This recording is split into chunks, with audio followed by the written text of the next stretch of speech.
Hello students, this is Dheeraj Singh, PGT Physical Education. Hope you all are good. So let's start our next unit number 7, that is physiology and injuries in sports. Okay, so let's start.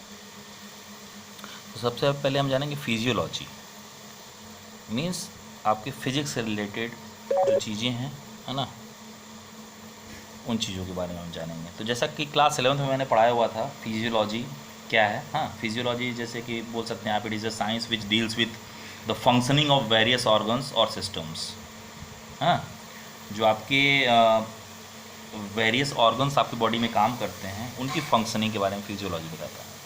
Class 11th में मैंने already बताया हुआ है कि there are many systems of human body, जैसे skeletal system हुआ, muscular system हुआ, circulatory system हुआ, respiratory, digestive, nervous, glandular, there are so many systems we have. Okay, but यहाँ पर फिजियोलॉजी में नॉर्मली जो आपकी सामने से फिजिक को जो अपीयर करते हैं, जैसे कि आपका मैंने बताया था components of physical fitness class 11th में, जिसमें आपका बहुत सी चीज़ें थी, speed, strength, endurance, flexibility, coordination, there are many components of physical fitness. तो इसमें सबसे पहला हम फिजियोलॉजी में यही पढ़ेंगे what are the physiological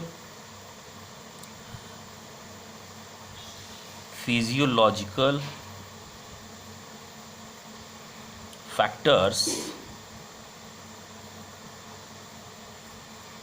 determining endurance. ठीक है, पहले मैं इंडोरेंस, कौन कौन से फिजियोलॉजिकल फैक्टर्स हैं जो इंडोरेंस को निर्धारित करते हैं, कैसे। तो पहले तो जान लीजिए इंडोरेंस है क्या। मैंने बताया हुआ था इंडोरेंस क्या है। It is the ability of to resist और विथ स्टैंड विथ फैटिक, आपकी थकान को ना होने देना। ठीक है, इंडोरेंस में ज़्यादा से ज़्यादा करने की क्षमता, वही इंडोरेंस होती है। ठीक है, तो कौन कौन से फैक्टर्स हैं जो आपके इंडोरेंस को डिटरमाइन करते हैं। इसमें सबसे पहला है, जैसा कि मैंने बताया कि इसमें आप थकते नहीं जल्दी। ठीक है, आप if you have endurance. Okay, तो उसमें पहला आता है मैक्सिमल ऑक्सीजन अपटेक, मीन्स कितना ज़्यादा आप ऑक्सीजन ले, जिसको VO2 मैक्स भी बोलते हैं, कितना ज़्यादा आप ऑक्सीजन अपटेक और इनटेक कर रहे हैं, that is called VO2 max. ठीक है, तो इसमें आप जितना ज़्यादा आप कंज्यूम करेंगे ऑक्सीजन, है ना, ड्यूरिंग एक्सरसाइज, जितना ज़्यादा आप ले सकते हैं वो बेनिफिटेबल रहेगा। कब के लिए? जब आप ज़्यादा से ज़्यादा कार्य कर सकें तब के लिए। ठीक है, इसमें क्या होगा कि जितना आप अपनी सांस को, अपने ऑक्सीजन को बचा के रखेंगे, आपके पास इंडोरेंस पावर ज़्यादा होगी। आप जल्दी अपने साथ सांस को कंज्यूम नहीं कर पा रहे हैं, ऑक्सीजन को कंज्यूम नहीं कर पा रहे हैं, तो आपके पास इंडोरेंस पावर जो रहेगी नहीं हो पाएगी। इसीलिए मैक्सिमम ऑक्सीजन अपटेक जितना करेंगे उतनी आपके पास इंडोरेंस पावर अच्छी हो जाएगी। नेक्स्ट आपका है, ये सब चीज़ें आप बायोलॉजी में भी पढ़े होंगे, वो बच्चे ज़्यादा अच्छे समझ पाएंगे इसको। क्लास 10th में भी है ये सब चीज़ें, ऑलमोस्ट सभी लोग पढ़े। पल्मोनरी डिफ्यूजन क्या है? जैसे कि आपके फेफड़े से रिलेटेड, अभी ऑक्सीजन सबको मालूम है, फेफड़ा उसमें बेनिफिटेबल है। Pulmonary diffusion is exchange of oxygen and carbon dioxide between lungs and the blood. Pulmonary diffusion क्या है? वो ऑक्सीजन को और कार्बन डाइऑक्साइड को एक्सचेंज करता है, कहाँ? लंग्स और ब्लड के बीच में। ठीक है, यही आपका है। पल्मोनरी डिफ्यूजन आपका इम्प्रूव होगा। पल्मोनरी डिफ्यूजन आपका अगर इम्प्रूव हुआ तो आपकी इंडोरेंस पावर हमेशा अच्छी होगी। ठीक है, थर्ड है आपका कार्डियक आउटपुट। ये सब जानते होंगे कार्डियक आउटपुट क्या है। It is the ability of heart to pump one out blood in 1 minute. 1 minute में आपका जो ब्लड है कितनी बार पंप होता है, वही होता है कार्डियक आउटपुट। ठीक है, तो यह क्या है? Cardiac output helps to circulate blood to working tissues, thus endurance in. जब ज़्यादा सर्कुलेट ब्लड का होगा तो ऑटोमेटिक है कि आपका इंडोरेंस पावर अच्छा हो जाएगा, तो इसीलिए ये बेनिफिटेबल है। फोर्थ आपका है aerobic capacity with oxygen. Aerobic means with oxygen द्वारा किया हुआ कार्य। ठीक है, एरोबिक कैपेसिटी क्या है? It is the capacity of an individual to work for long duration with slow speed. Aerobic means आप धीरे धीरे, देखिए आप ऑब्जर्व करिएगा, ये प्रैक्टिकली है, आप आराम से चलेंगे तो लंबी दूरी तय करेंगे, अगर तेज़ जाएंगे तो आप ज़्यादा दूर तक नहीं जा सकते हैं। तो एरोबिक कैपेसिटी में क्या है? आप सांस लेते रहें बराबर विथ ऑक्सीजन, है ना, तो आपकी जो स्पीड स्लो रहे तो आप लॉन्ग ड्यूरेशन तक उसको कैपेबल कर सकते हैं। ये है एरोबिक कैपेसिटी। ठीक है, फिफ्थ आपका है लैक्टेट थ्रेशोल्ड। लैक्टेट थ्रेशोल्ड क्या है? It is the ability to tolerate the lactic acid in blood. ठीक है, लैक्टिक एसिड आपका normally produce during anaerobic activity जब होती है, जब विदाउट ऑक्सीजन या फिर हल्का फुल्का जब ऑक्सीजन लेते हैं तब एनारोबिक एक्टिविटी कहलाती है। उसमें क्या हो, लैक्टिक एसिड जो होता है वो ability to tolerate the lactic acid in blood, है ना। ज़्यादा काम आप करेंगे ना तो लैक्टिक एसिड बनता है ज़्यादा। आप इफ़ यू आर डूइंग ज़्यादा काम करेंगे तो बेटर लैक्टेट थ्रेशोल्ड डिलेज फैटिक। फैटिक को थोड़ा सा वो डिलेज करता है और टायर्डनेस को डिले करता है ना लैक्टिक एसिड। तो इससे क्या होगा, आपकी जो इंडोरेंस पावर रहेगी वो बढ़ जाएगी। ठीक है, होप सभी को समझ में आ रहा होगा। इस साइंस से ही है पूरा biology.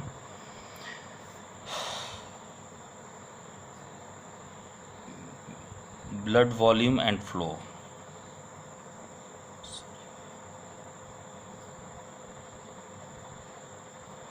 Blood volume and flow इसमें है इंड्योरेंस एक्टिविटी जो होती है आपकी, उसमें सफिशिएंट ऑक्सीजन की ज़रूरत होती है ना, और न्यूट्रिएंट्स की ज़रूरत होती है। तो इससे क्या होता है, ब्लड को आपको ट्रांसपोर्ट करने में आसानी होगी। द रेगुलर ट्रेनिंग, अगर आप रेगुलर ट्रेनिंग करते हैं तो आपका जो हीमोग्लोबिन रहेगा रेड ब्लड सेल में, वो आपका जो ब्लड प्लाज्मा रहेगा उसको बढ़ा देगा तो आपकी इंड्योरेंस पावर जो होगी वो बूस्ट कर जाएगी। ठीक है ना।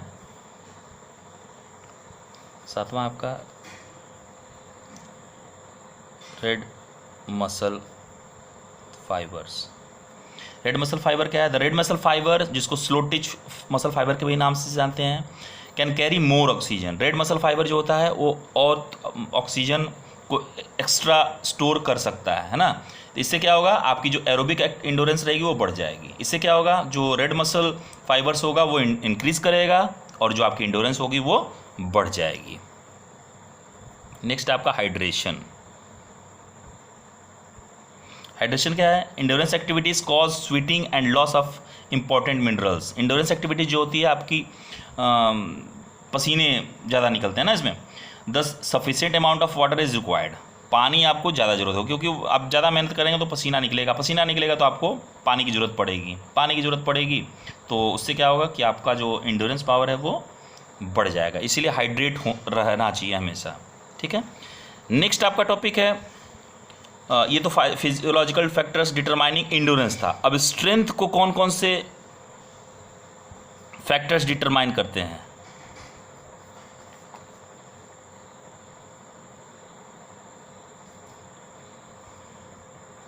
इंडोरेंस को कौन कौन से फैक्टर्स डिटरमाइन करते हैं, सॉरी। ठीक है, तो इसमें सबसे पहला आता है स्ट्रेंथ। मालूम है सबको स्ट्रेंथ क्या है? Strength is ability to resist और overcome resistance. It is of 3 types होते हैं, मैंने क्लास 11 में पढ़ाया हुआ है, maximal, explosive and strength, endurance. Okay, तो कौन कौन से फैक्टर्स डिटरमाइन करते हैं स्ट्रेंथ को? तो सबसे पहला है मसल्स कवरिंग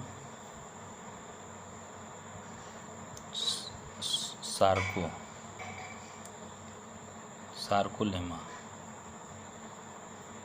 ठीक है, मसल्स, होप आप सभी के पास बुक होगा, मसल्स कवरिंग सार्कोलेमा। ये क्या है? ये आपके मसल्स, जैसा कि स्ट्रेंथ है आपकी क्षमता, आपकी ability. The muscle fibres comes covering sarcolemma beats the muscle fibre to work together. ये काम करता है, सार्कोलेमा जो होता है आपकी मसल फाइबर एक साथ, मतलब एकजुट होकर काम करने की क्षमता प्रदान करता है सार्कोलेमा।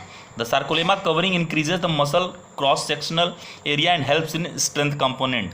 जब आपको स्ट्रेंथ की जरूरत होगी तो यह जो चीज़ है वो काम करती है। ठीक है, मुझे इसके बारे में इतना आइडिया नहीं है क्या है ये चीज़, बट ये मालूम है कि सार्कोलेमा जो होता है एक मसल फाइबर कवरिंग का काम करता है, जो कि आपको आपके स्ट्रेंथ को बढ़ाने में लाभदायक होता है। ओके, नेक्स्ट है आपका white muscle fibre. White muscle fibre क्या है? वाइट मसल फाइबर जो होता है इसको फास्ट ट्विच मसल फाइबर से भी के नाम से भी जानते हैं, जिसके पास आपकी have more connective tissue and they bring fast and strong contraction. Fast और स्ट्रॉन्ग कंट्रैक्शन एक साथ काम करने की जो एबिलिटी या कैपेबिलिटी होती है, टिश्यूज़ जब एक साथ कनेक्ट होंगे तभी होती है। तो वाइट मसल फाइबर का काम यही है कि वो जितनी तेज़ी में, जितना मजबूती से टिश्यूज़ को काम करने की क्षमता प्रदान करेंगे, उतनी तेज़ी में आपका जो स्ट्रेंथ रहेगा वो काम करेगा। और ये ज़्यादातर एक्सप्लोजिव जो स्ट्रेंथ होती है, जो पावर की चीज़ें काम करने वाली होती हैं, जो जैसे कि पावर लिफ्टिंग वगैरह हो गया, उसमें ये बहुत ज़्यादा बेनिफिट होता है। इसमें स्ट्रेंथ आपका बढ़िया से काम करेगा। ओके, थर्ड आपका है muscular contraction. Muscular contraction muscle से रिलेटेड जो आपका कॉन्ट्रैक्शन रहेगा, है ना। कॉन्सेंट्रिक और इसेंट्रिक मैंने बताया हुआ था क्लास 11th में भी आपको, कॉन्सेंट्रिक और इंसेंट्रिक क्या है, ठीक है। हाँ, तो अब जैसे प्रैक्टिकल में होता तो बताया था आपको। कॉन्सेंट्रिक मीन्स अब थोड़ा सा ऊपर लेके जाएंगे अपना जो बाइसेप के लिए, वो कॉन्सेंट्रिक होता है, नीचे लेकर आए तो इसेंट्रिक होता है। तो इसमें जो कंट्रैक्शन होता है मसल्स की, एक जगह बिल्ड हो जाती है ना। इसमें आपका नॉर्मली जो एक्यूरेसी और एफिशिएंसी होती है वो मूवमेंट की, वो ज़्यादा बेनिफिट देती है। इसीलिए इसको आपके स्ट्रेंथ डेवलपमेंट को बढ़ाने के लिए मस्कुलर कंट्रैक्शन बहुत ज़रूरी है। मसल्स आपकी, आप ध्यान दिए होंगे जब भी कोई बॉडी बिल्डिंग या फिर डंबल वगैरह उठाता है तो यहाँ मसल्स देखिए कॉन्टैक्ट हो जाती है आपके बाइसेप्स की, है ना। तो इसके लिए ये सही चीज़ें हैं। मसल लेंथ, मसल लेंथ क्या है? Muscle length normally every muscle is of different size, है ना। सबकी मसल एक जैसी नहीं होती है, अलग अलग साइज की होती है। Long muscles have more potential of strength as compare to small muscles. Muscles जिसकी जैसे हाइट वगैरह हुआ अच्छी उसकी, जिसकी मसल्स ज़्यादा बढ़िया हैं, उनके पास ज़्यादा स्ट्रेंथ रहेगा as compare to small muscles. Okay, तो ये भी कहीं ना कहीं एक फैक्टर्स डिटरमाइन करता है। ओके, नेक्स्ट आपका है नर्व इम्पल्सेस। नर्व इम्पल्सेस क्या है? Nerve impulses are the brain message to skeletal muscles to respond. आपका नर्व जो है नॉर्मली आपका माइंड से रिलेट किया है यहाँ पर, ठीक है। जो मसल्स आपकी रिस्पॉन्ड करेंगी वो ब्रेन के through. The strong nerve impulses bring powerful contraction of muscles, the strength is higher. हमेशा कंट्रैक्शन अगर नर्व इम्पल्सेस का हाई हुआ तो कहीं ना कहीं आपकी स्ट्रेंथ बढ़ सकती है, ठीक है। ये इम्पल्सेस नॉर्मली आपके न्यूरोमस्कुलर रिस्पॉन्सेस के नाम से जानेंगे इसको। इससे क्या होगा, जो स्ट्रेंथ रहेगी आपको बढ़ जाएगी। सिक्स्थ है क्या है? Adequate energy. The muscular movements need sufficient energy, है ना। एनर्जी चाहिए होगा आपके मस्कुलर मूवमेंट्स को। Greater number of mitochondria in muscle fibre produces more energy. जितना ज़्यादा माइटोकॉन्ड्रिया आपके बॉडी में रहेंगे उतना वो मसल फाइबर प्रोड्यूस करेगा ज़्यादा से ज़्यादा एनर्जी का, जिससे क्या होगा, आपका जो कॉन्ट्रैक्शन होगा मस्कुलर का वो बढ़ेगा, जिससे कि आपकी जो स्ट्रेंथ रहेगी वो बढ़ जाएगी, ठीक है। नेक्स्ट आपका एज। ये बहुत बड़ा फैक्टर है एज। क्यों? क्योंकि भाई नॉर्मली आप यंग एज में हैं, 20 से 40 साल की उम्र में, तो आपकी जो मसल्स रहेगी वो मजबूत रहेगी, ओल्ड एज में तो रहेगी नहीं, है ना। सातवां है आपका जेंडर। ये भी है, जेंडर है भाई, males are more strength power as compare to women, है ना। इसमें बताना नहीं है आपको। बॉडी वेट भी है, दुबला पतला आदमी के पास कम स्ट्रेंथ रहता है। Body weight is also related with strength. ये तो एकदम 9th क्या है, बॉडी वेट। अच्छा, बॉडी वेट हो गया, सॉरी। अच्छा, 7th 8th, ये 9th है, ये 10th हो गया। 10th आपका है हीमोग्लोबिन, इसको जिसको नॉर्मली माइग्लोबिन बोलते हैं।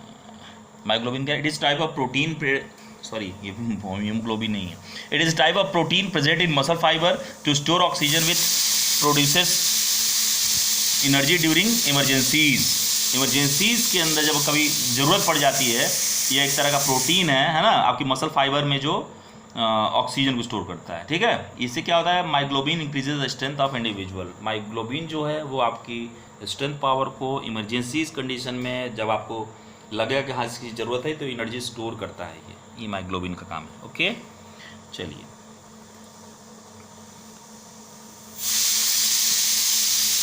नेक्स्ट आपका है अब था अभी तो फैक्टर्स डिटरमाइनिंग इंडोरेंस और स्ट्रेंथ, अभी है स्पीड, ये सब कंपोनेंट्स है, ठीक है। स्पीड को कौन कौन से फैक्टर्स डिटरमाइन करते हैं? पहला है आपका fast Twitch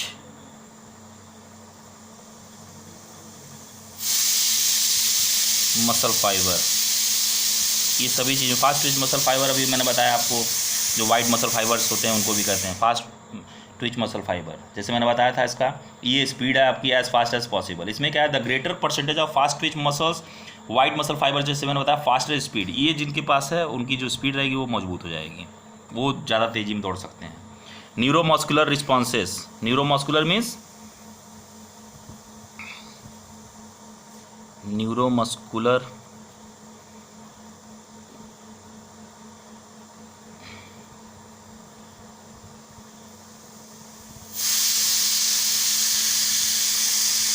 neuromuscular responses, neuromuscular मतलब आपका माइंड से रिलेट करता है। न्यूरोमस्कुलर मीन्स आपका जितना ज़्यादा आपका न्यूरो पावर या माइंड आपका काम करेगा, आपका रिस्पांस उतना ही तेज़ होगा। रिस्पांस तेज़ होगा तो आप ज़्यादा तेज़ी में दौड़ सकते हैं, यही है आपका, ठीक है।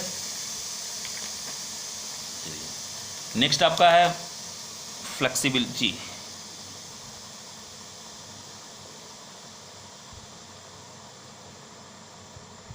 फ्लेक्सिबिलिटी, फ्लेक्सिबिलिटी क्या है?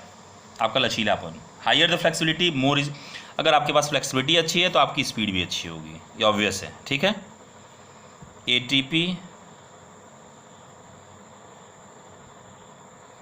स्टोर, एटीपी एनर्जी स्टोर क्या है?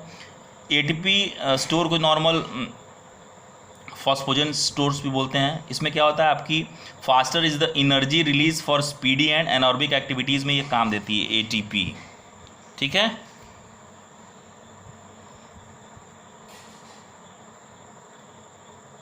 एनॉर्बिक कैपेसिटी, एनॉर्बिक कैपेसिटी क्या है? Anaerobic capacity of an individual also improves the speed ability of an individual. क्यों? क्योंकि स्पीड आपको बहुत ज़्यादा लंबा डिस्टेंस नहीं रहता है, ठीक है। स्पीड में आपको 100 मीटर 200 मीटर, इसमें आप अगर एरोबिक में सांस लेंगे तो आपकी स्पीड ऑटोमेटिक डाउन हो जाएगी। एनारोबिक में आप सांस रोक के दौड़िए, आप ज़्यादा अच्छा कर पाएंगे, ठीक है। अब देखिए नेक्स्ट आपका है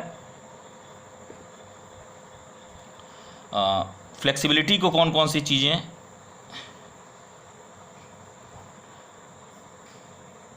डिटरमाइन करती हैं, ठीक है। पहला है आपका जॉइंट